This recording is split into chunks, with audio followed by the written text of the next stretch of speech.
Shark hunting has been practiced for centuries, from ancient times to the present day. Over the years, this activity has evolved, moving from basic fishing techniques to the use of advanced technologies. Shark meat is consumed in various countries, and shark fins are particularly prized for making shark fin soup. But how do people catch these ocean predators?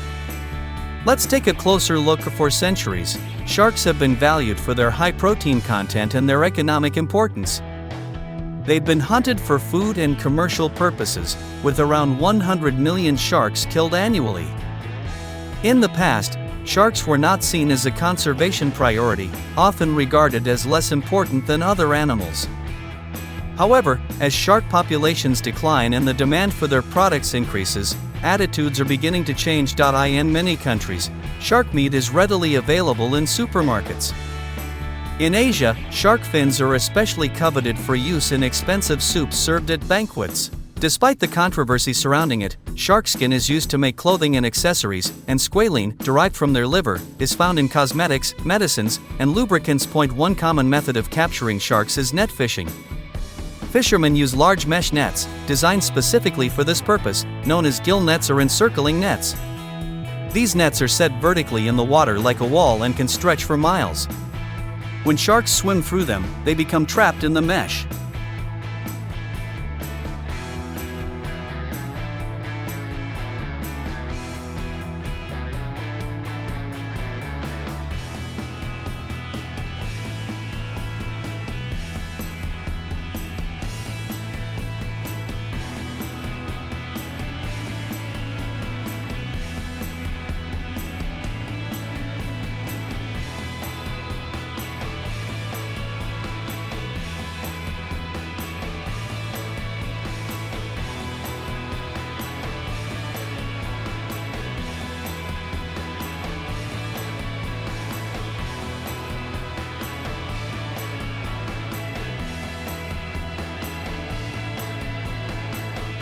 Over the past century, the lobster fishing industry has seen significant advancements in processing techniques, equipment, regulations, and fishing methods.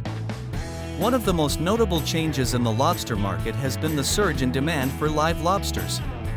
In response to consumer preferences for freshness, lobster processors have adapted their practices accordingly.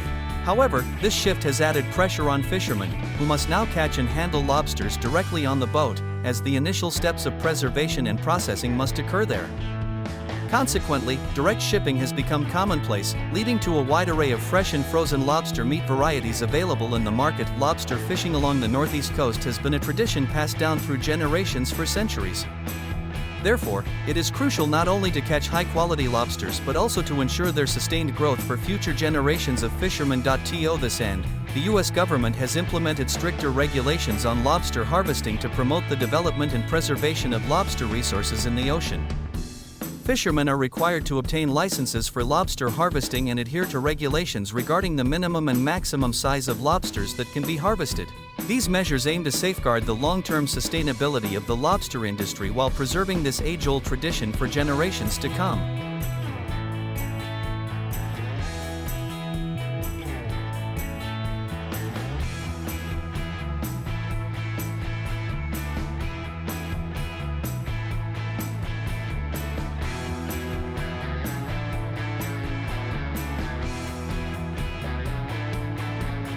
Shark fins are among the most expensive seafood products, particularly in Asia, where they can cost thousands of dollars per kilogram.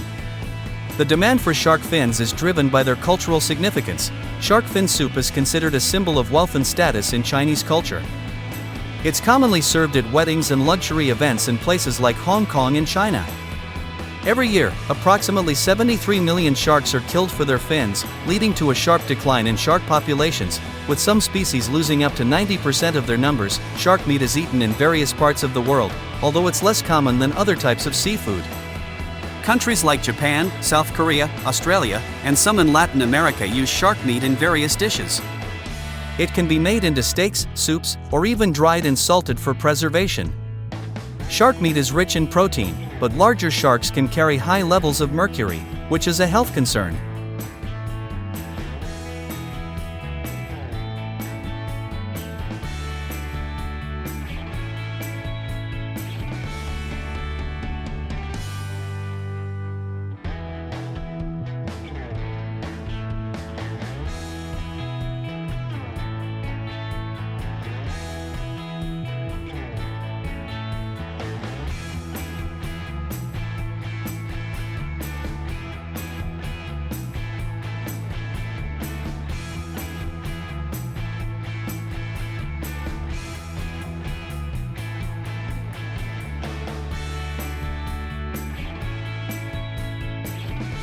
Farewell, ocean lobsters, it's time to embark on a king crab fishing expedition with the fishermen of New Jersey along the northeast coast. As dawn breaks, the fishermen set out on their boats, aiming to capture as many king crabs as possible. Using specialized traps, these fishermen endeavor to ensnare these colossal crustaceans. Shark fishing is a demanding skill that requires both immense strength and advanced techniques. Fishermen use ultra-durable fishing rods, typically made from carbon fiber, along with fishing lines strong enough to withstand weights of 100 to 300 kilograms. They also employ specially designed hooks that securely latch onto the shark's jaw. Once a shark is hooked, reeling it in becomes an intense, physically challenging battle. This often requires at least two people working together. As the shark gets closer to the boat, fishermen use a pole or metal gaff to hook into the shark's mouth, helping to control its movements and prevent it from thrashing violently. To attract sharks, boats often use bait, such as small fish or animal oil. Some vessels even use specialized sound-emitting devices to lure the sharks closer. Once caught, the shark is hauled onto the boat using industrial winches and processed directly on deck.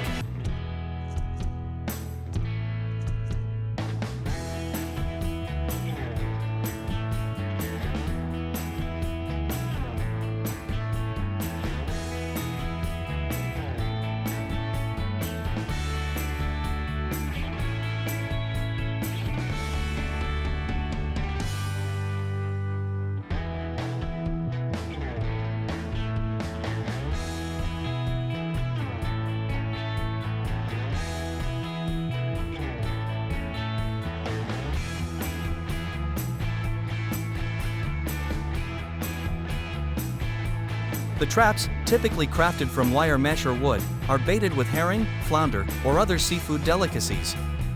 Designed with entrances that make it easy for lobsters to enter but challenging to escape, each trap is equipped with a small escape hole to protect juvenile lobsters.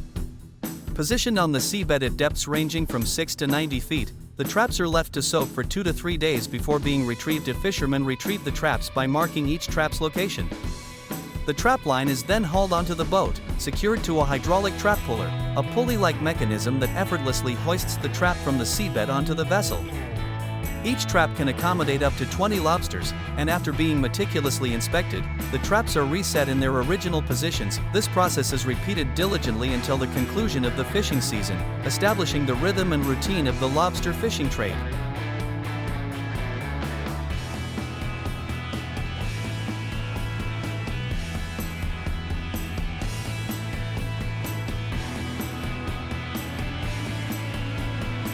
The fins, which are the primary target of the entire operation, are cut quickly and precisely using specialized knives. Experienced workers can remove the fins from a shark in just a few minutes. After the fins are taken, the rest of the shark is processed in various ways. Some parts are sold as food, while others are turned into fish meal or fish oil. China is the primary consumer market, where shark fins are used to prepare shark fin soup, a dish regarded as a symbol of status and wealth. Premium shark fins can fetch thousands of dollars per kilogram, making it a highly lucrative market.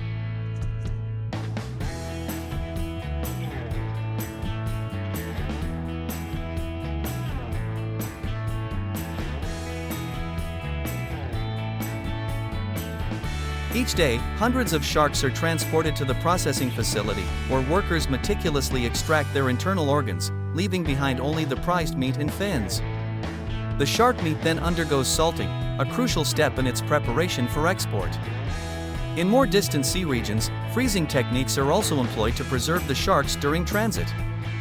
This represents a significant stride toward minimizing waste and maximizing the utilization of shark resources.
Farmers feed guinea pigs hay throughout the day, fresh vegetables 1 to 2 times daily, and small amounts of fruit 2 to 3 times a week.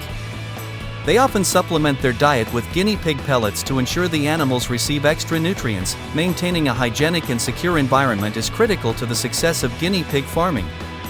Keeping the living spaces clean and safe helps ensure the health and well-being of the animals, which is essential for optimal growth and productivity.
The traps used in king crab fishing are box-shaped, constructed with a steel frame, and covered in nylon mesh, weighing between 600 and 800 pounds each. The vessel can carry 150 to 300 traps, with herring and cod often serving as bait. Once deployed on the seabed, where king crabs reside, the traps are marked with buoys on the surface for easy identification and retrieval. After resting on the seabed for 1 to 2 days, the traps are hauled back up, a moment eagerly awaited by the fishermen to see the results of their efforts. Once aboard the boat, the fishermen sort and classify the catch.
King crabs that fail to meet the minimum size requirement of 7 inches in carapace length and fall within the 7 to 8 pound weight range are returned to the ocean.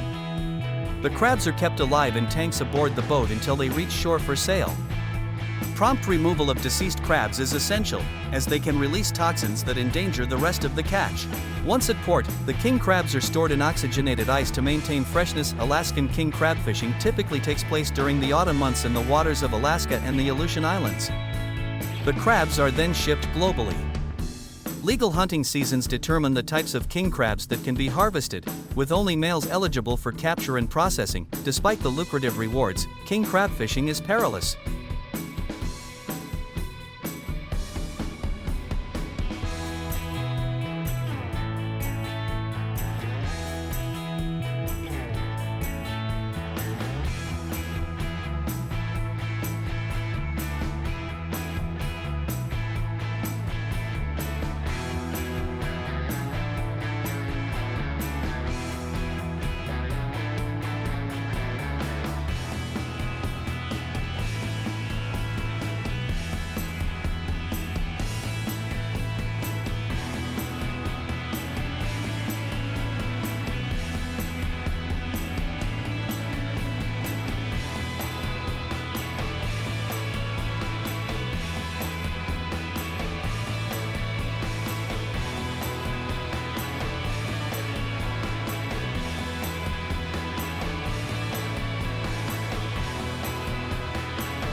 The mortality rate among fishermen is approximately 80 times higher than for typical workers, with one fisherman on average dying weekly during the hunting season. Over 80% of these fatalities result from drowning or hypothermia, and fishermen are also at risk of injuries from heavy machinery. The work demands immense courage and resilience from those who venture into its dangerous waters. The income generated from king crab fishing significantly supports the livelihoods of American fishermen.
In 2022, the U.S. Department of Agriculture projected the export value of U.S. king crab to reach $500 million. Despite the remote and hazardous conditions, these fishermen brave turbulent waves and unpredictable weather in pursuit of prosperity, serving as the crucial link that connects us to the ocean's bounty.